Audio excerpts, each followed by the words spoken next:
Carrie Fisher, known for her role in Star Wars, was born into Hollywood royalty.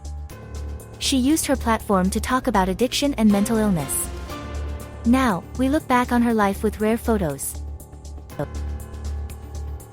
Carrie Frances Fisher was born in Beverly Hills, California on October 21, 1956 to Debbie Reynolds and Eddie Fisher. Hollywood's it couple in the 50s gave birth to a daughter named Carrie. Her parents, a famous actress and singer, were known as America's sweethearts but had a troubled relationship. Carrie reflected on this in her one-woman show, Wishful Drinking. Breaking news. In 1958, Eddie Fisher leaves wife, Carrie, for actress Elizabeth Taylor shortly after the birth of their son, Todd. The scandalous affair has rocked Hollywood and left fans stunned. #Eddie Fisher, #Elizabeth Taylor, #Hollywood scandal. Carrie Fisher, known for her iconic role as Princess Leia in George Lucas' Star Wars franchise, was raised by her mother Debbie Reynolds. Debbie had a close relationship with Carrie, as she was her main focus, not pursuing her 3 husbands who all left her for other women. A photo of 3-year-old Carrie on the set of MGM's The Mating Game has been shared. In 1971, Carrie Fisher made her Broadway debut alongside her mother in the play, Irene. She played the role of a debutante. Carrie Fisher's film debut was in 1975's Shampoo, starring alongside Warren Beatty, Julie Christie, and Goldie Hawn. The comedic satire was produced by Columbia Pictures and marked Fisher's first leading role on screen. At 22, Carrie Fisher made her big break in 1977. She played Princess Leia in the first Star Wars film, garnering her the most recognition of her career. Actress Carrie Fisher made headlines in 1977 for her role in the hit film, Star Wars, and for her relationship with singer Paul Simon. The on-and-off couple dated for 6 years, with Fisher even breaking off an engagement with the Blues Brothers co-star Dan Aykroyd to reconcile with Simon in 1980. In 1978, the first Star Wars film directed by George Lucas made more than $775 million globally. The movie starred Mark Hamill and Harrison Ford and was a massive hit beyond anyone's expectations. In 1980, the Force reunited for the second installment of the franchise, Star Wars: The Empire Strikes Back. The highly anticipated and commercialized film only further cemented the young actress's celebrity status. Carrie Fisher became an icon in 1981 with the release of the second film. Her wit and charm made her relatable and beloved by many in the cultural zeitgeist. Carrie Fisher wore a metal bikini to promote Return of the Jedi. This iconic moment happened in 1983 on the cover of Rolling Stone magazine. Star Wars actor ties the knot with musician in NYC. But their marriage lasted only a year. Though they tried to reconcile later, it didn't work out. Simon's song, Hearts and Bones, tells the tale of their love story. Actress Carrie Fisher made a return to Broadway in 1983, starring in Agnes of God. Despite a strained relationship with her father Eddie, she was seen with him during her time on stage. Fisher revealed that her father's absence defined her more than his presence. In the 80s, actress Carrie Fisher battled addiction to drugs and alcohol, but after an accidental overdose in 1985, she became sober. She struggled with addiction her whole life, preferring legal drugs to illegal ones. Carrie shared her addiction story on CNN's Larry King. Today we have a story of courage and vulnerability about actress Carrie. In 1985, at only 29 years old, she was diagnosed with bipolar I disorder, causing manic-depressive episodes.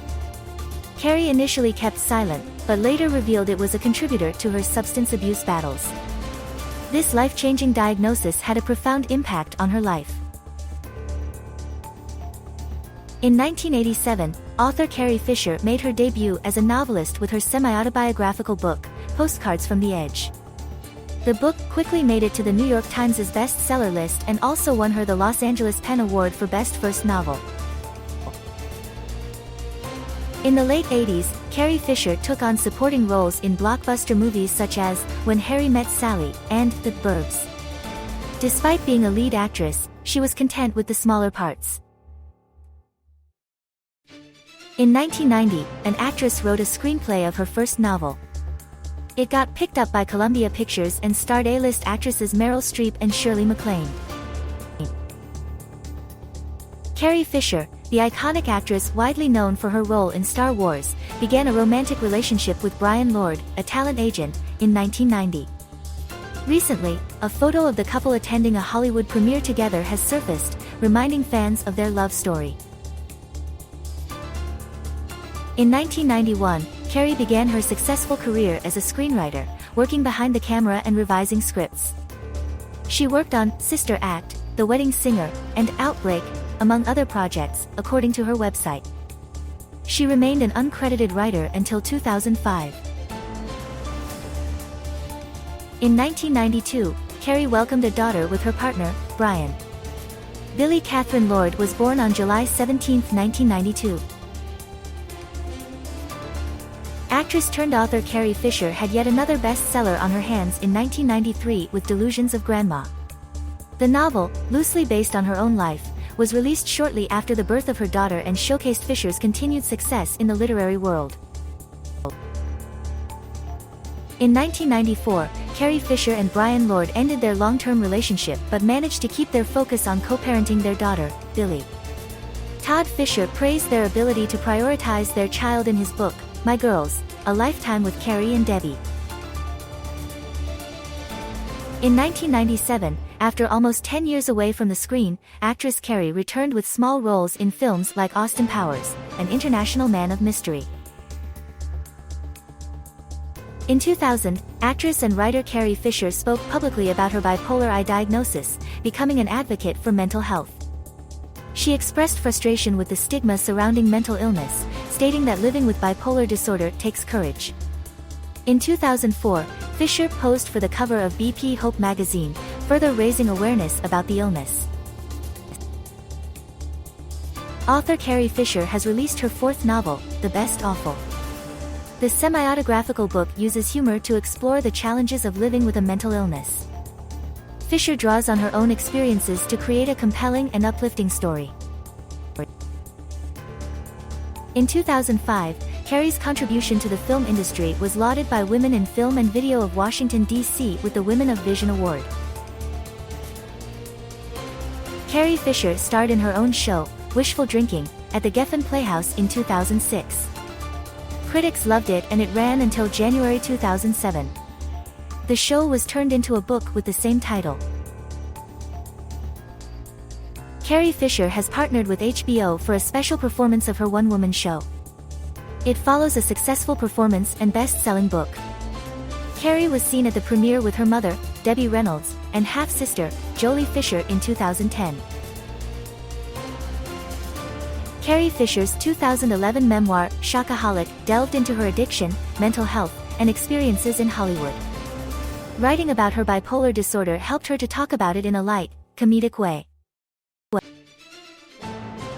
Carrie Fisher and Mark Hamill reunited for the first time since 1983 in Disney's Star Wars Episode 7, The Force Awakens. Carrie Fisher's 2015 memoir, The Princess Diarist, revealed juicy details about her time filming Star Wars, including a 3-month affair with Harrison Ford. The book is based on her personal diaries from the late 70s and early 80s. Carrie Fisher and Debbie Reynolds' close relationship was captured in the documentary Bright Lights, starring Carrie Fisher and Debbie Reynolds. The film debuted at Cannes Film Festival in 2016 and was later broadcasted. Carrie Fisher passed away at age 60 in 2016. Her death was ruled undetermined but said to be caused by sleep apnea and underlying factors. Her daughter encouraged people to be open about struggles with drug addiction and mental illness, and to seek help and government funding for mental health programs. Hollywood legend, Debbie Reynolds, has passed away at the age of 84, just one day after her daughter, Carrie Fisher. Debbie's son, Todd, confirmed that she suffered a fatal stroke, claiming that she wanted to be with Carrie. This marks yet another tragedy in the year 2016. In 2018, the audio recording of a late actress's memoir won a Grammy for Best Spoken Word Album. The actress's daughter and co-stars paid tribute to her win online. In 2017, Carrie Fisher's final Star Wars film, The Last Jedi, was released. Despite her passing a year prior, Fisher had already finished filming her scenes for the movie. It marked the end of her legacy in the beloved franchise. Billie Lourd, daughter of the late Carrie Fisher, has continued her mother's acting legacy. Attending the premiere of Carrie's final Star Wars film, Billie honors her mother's memory while making a name for herself in the industry.